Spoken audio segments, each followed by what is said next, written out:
ஓம் சைராம், ஜெய் சைராம்.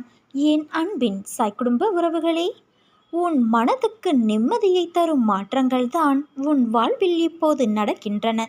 விரைவில் உன் மனம் எதிர்பார்த்த அந்த நிம்மதியான வாழ்வை நீ வாழப்போகிறாய். இல்லத்தில் உள்ள பிரச்சனைகள் முடிவுக்கு வரும். உன் உள்ளத்தில் அடுத்து என்ன செய்ய வேண்டும் என்று தெளிவானது ஒரு சிந்தனை பிறக்கும். உனக்கு நல்லதே நடக்கும் என் தங்கமே. மிகவும் கடுமையாகவும் எதற்கும் இடம் கொடுக்காமலும் எந்த நேரமும் என் குடும்பத்தினரின் சுகத்திற்காகவே உழைக்கும் நான் ஏன் கஷ்டத்தை மட்டுமே அடைகிறேன்? விதி விலக்க முடியாதது. லாபத்தையும் நஷ்டத்தையும் மாறி மாறி கொடுக்கும். கர்ம வினைகளுக்கு ஏற்றவாறு இன்னல்கள் விளைவிக்கும். உனக்கு வரக்கூடாத வியாதிகளும் வந்து துன்புறுத்தும். கர்மவினை அழிவதற்கு முன்பு நீ முடிந்தவரை பிறருக்கு எந்த பிரதிபலனும் இல்லாமல் நன்மைகள் செய்தால் விரைவில் உன் கர்ம பந்தத்திலிருந்து விடுபட்டு சந்தோஷமான வாழ்க்கையை பெறுவதற்கு நான் உனக்கு உதவ முடியும். அப்படி செய்யவில்லை என்றால் எந்த உபாயமும் எடுப்படாது. தர்மமே தலை காக்கும். மனதில் உள்ள விரோதங்களையும் வீண் வாதங்களையும் அழித்துவிடு. தீங்குக்கு தீங்கு என்பதை தவிர தீங்குக்கு பதிலாக நன்மையை செய். பிறருடைய சொற்கள் உனக்கு தீங்கிழைக்காது. அதே சமயம் உனக்கு தீங்கிழைத்தவர்களுக்கு உதவி தேவைப்படும் போது நீ அவர்களுக்கு உதவி செய். அதனால் நீ மகுடமாய் உயர்வாயை தவிர தாழ்ந்து போக மாட்டாய். பிறர் துன்பப்படுவதைக் கண்டு தான் இன்புறுவதை போன்ற பாவம் வேறு இல்லை. அதே போல நீ ஒரு நாளும் நடந்து கொள்ளாதே. நீ இதை கடைபிடித்தால் போதும்.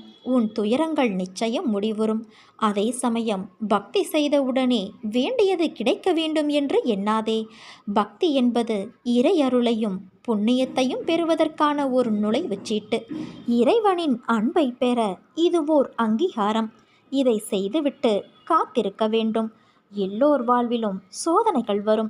அதன் பிறகுதான் நீ செய்யும் ஒவ்வொரு காரியத்தை பொறுத்து அவரவர் தேவைகள் பூர்த்தி செய்யப்படும்.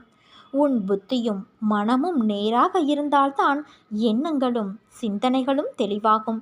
எந்த லட்சியத்தை நீ அடைய நினைக்கிறாயோ அதை மனதில் கொண்டு செயல்படு. ஒரு நாள் கண்டிப்பாக அது உன்னை வந்து சேரும். அதுவரை எதற்கும் மனதில் கஷ்டப்பட்டு கொண்டு இருக்காதே. இருப்பதைக் கண்டு சந்தோஷமாக வாழ பழகிக்கொள். உன் எண்ணங்களை ஒருநிலைப்படுத்தி நம்பிக்கையோடு உன் கடமைகளை செய். நிச்சயம் நீ எதிர்பார்த்த அளவுக்கு மேல் உன் விருப்பங்கள் யாவும் நிறைவேறும்.